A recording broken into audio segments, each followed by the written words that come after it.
Viva la France. Viva Resistance. Hey guys, what's up?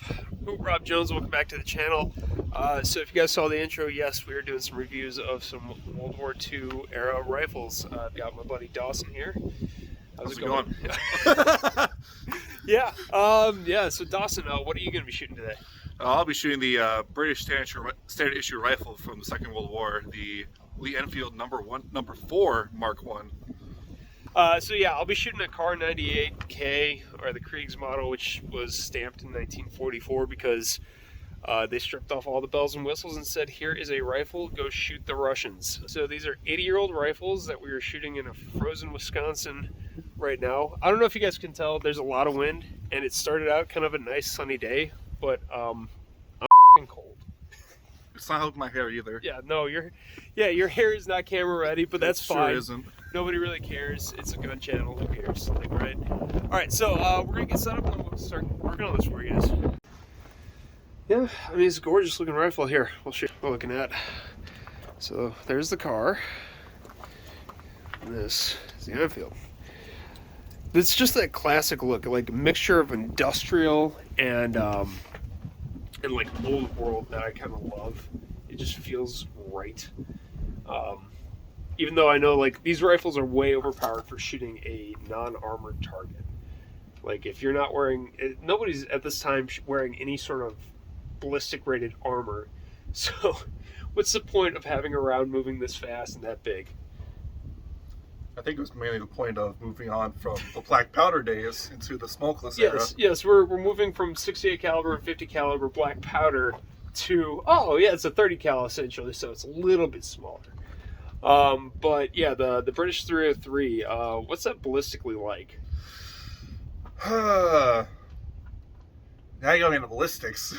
Yeah, I mean, we're gonna look at the box. I mean, it's 174 grain, so it's nice and heavy. Yeah, so it varies from depending on the cartridge you're using. The one I'm going to be using primarily is the 174 grain, but there's some that were manufactured in 180 and some that were a little less than that. Yeah, as always, grain weight is going to play an important part in this. I'm shooting these. It's technically an 8mm Mauser, but it's 7.92 by 57mm. So, like, for the AK fanboys out there, it's 7.62 by 39. And the guys who like the Moisins, 7.62 by 54R. This is 7.92 by 57, okay? So, just even bigger. Now I'm thinking about it, I think the 303 is equivalent to 7.7 by 55-ish, around that range. Yeah, it's all basically the same. And this is 196 grain. So, it's basically, like, at this point in time, yeah, the British are shooting the 303, the Germans shooting the 8mm Mauser, the Russians shooting the 7.62 by 54, and the Americans just decided to whip out their dick and throw it on the table and go 30-06 and 308. Enjoy, boys. I mean, it's just what we had to do, right? Back-to-back World War champs! Yep.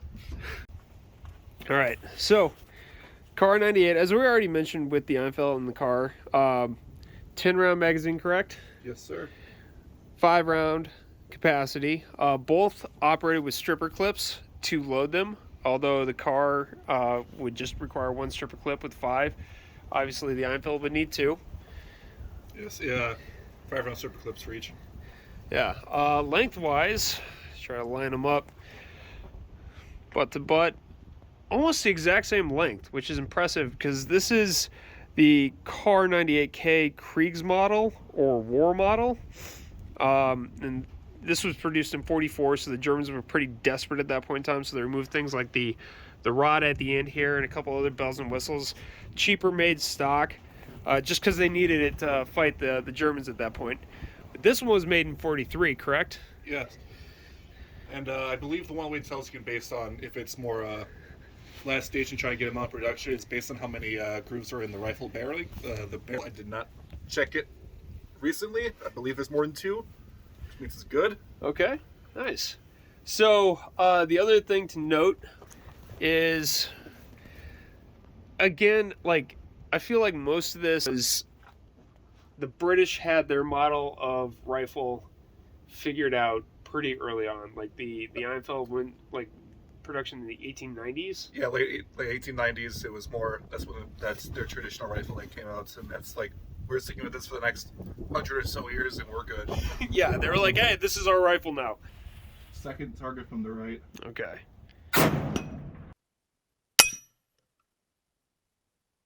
Nice, dead on. Target right of that.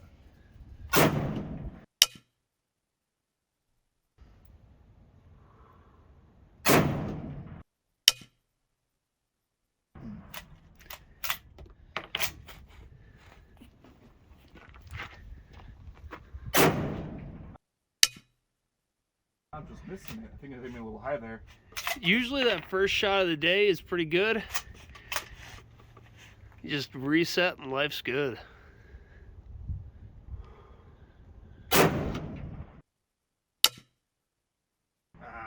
I didn't see that one. All right. Well, that was It warmed up. Yeah, that was pretty. All right, so let's load up the car and see how she does. Well, let's see what we can do. Now, last time I was out here, I was sighting in this rifle, and we figured out it's shooting consistently high. And I think that's kind of true for a lot of these rifles. They feel like they're shooting high. Because we are at 100 yards, and these are obviously designed to do way more than that. But I didn't hit the target. I was like an inch off. So let's see if we can actually get on target today.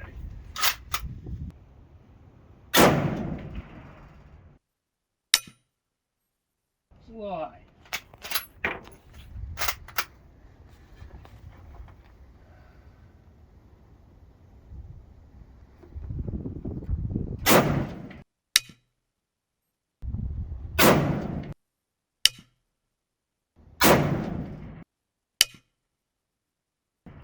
Dang, so close. Just left of it, I believe. Yep. Last one, let's see here. Just right. Ah! Right and up, it looked like. Too much of an adjustment. So I think that's one of the things that we're being historically accurate about. It's freaking cold. I'm sorry, I do not operate super grit in the cold, which I don't know why I live in Wisconsin, but that's just the way she goes. Try and experiment and go 150 yards instead of 100 yards, see if that makes it a little bit better. Who knows, it might make us worse. Yeah, cold fingers are not helping with anything today. Oh, sir. So you're gonna do all 6? All 6. We're almost at max. Yeah. 100 or 150? Well, do 150. We had the carrot down there. Yeah. High.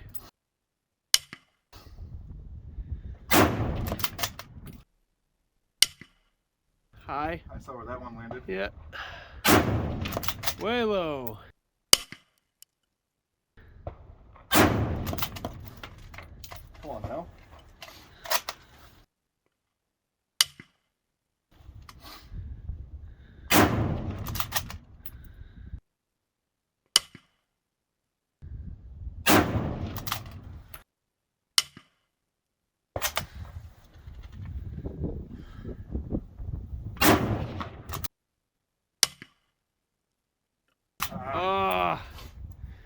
Is We're what it getting there. is. It's only like the second time I shot it.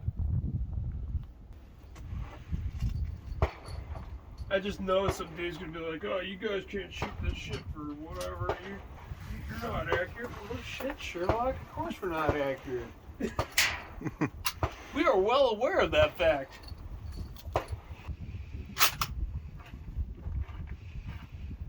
Alright, so I guess this is for the fatherland.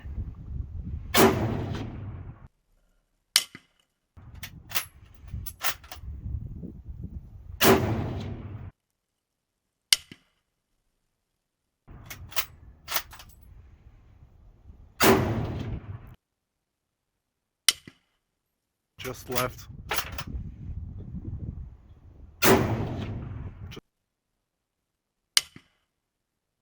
Just low.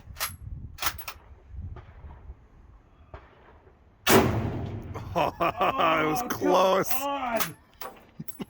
Oh, hold on. You had 6. I had 6. I got 6. Send her home.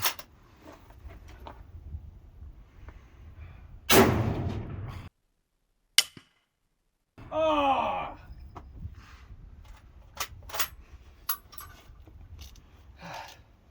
I think I know why the Germans lost. I mean, besides the logistical issues.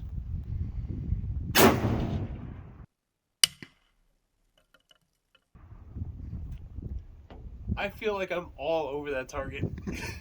You're making a perfect outline, I'll say that. Alright, we're clear. Car, 98K. Cool piece of history.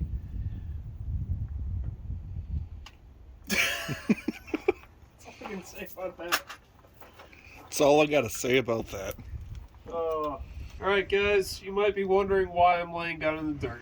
And that is because I'm going to try and fire these 5 British 303 as fast as I can at those targets down there in a really bad, Americanized, untrained version of the Mad Minute. See how it goes. Here we go.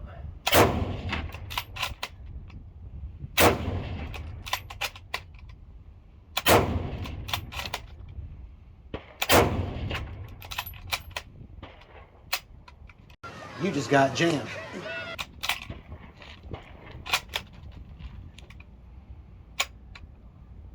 You just got jammed. Let that sit for a second.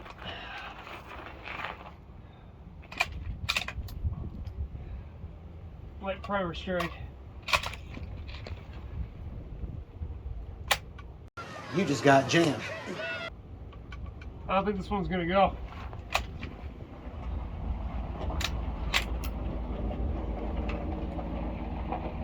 Yeah, it's 2. It's 2 on that. Let's try it. You just got jammed. And that's 3. We'll call it there. We'll call it that.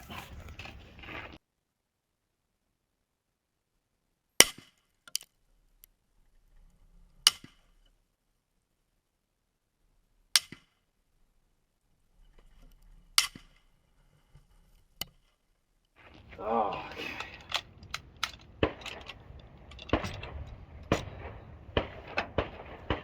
leave that right there. All right. Well, I embarrassed myself, but that's part of the YouTube community. Oh, all right, cool. Should we click brass? Let's click brass. Oh. Hey guys, that's it for the video. I'm not gonna lie, this was a really fun one to do. It was a little bit more challenging. We added in a couple new things, including the GoPros, downrange, all of that stuff. But yeah, really fun video to do. And I gotta tell you guys this, if you get the chance to shoot one of these older rifles, something that's a piece of history, do it. Don't even think about it, just go do it, because these are very cool rifles. And they're gonna give you a glance back into an age of strife where you see what these young men were dealing with at that time. So very, very cool rifles. 100% would recommend you go shoot them. Had a lot of fun with it. Now that being said, if you guys enjoyed this video, make sure to hit that like button and then hit that subscribe button. That way you're subscribed to the channel, you're able to see new content coming out. Please also come by our shop and pick up some Black Rifle coffee. This does go fund the ammunition and the range fees, things like that. So come on in, pick up some Black Rifle coffee from us. Also guys, make sure you hit that notification bell. That way you're notified when new content is getting dropped. I know the schedule's been a little bit off recently. Hey, that's okay. We've got a lot of stuff coming up in 2022. I'm going to be announcing some of the videos that we're going to do starting January 1st. As always guys, thank you for watching, and we'll catch you on the next one.